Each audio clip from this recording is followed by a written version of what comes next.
अस्सलाम वालेकुम। क्या आपने कभी सोचा है कि हम अपने मुआशरे में कितना जहर फैला रहे हैं?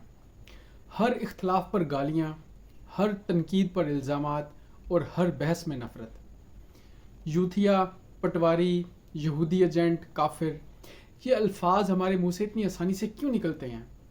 क्या हम इतने कमज़ोर हो गए हैं कि दूसरों की बात सुन भी नहीं सकते? हमारा ये रवैया हमें कहाँ लेकर जा रहा है? हमने अपने बच्चों के लिए कैसा पाकिस्तान बनाया है? आइए आज से एक नई शुरुआत करते हैं।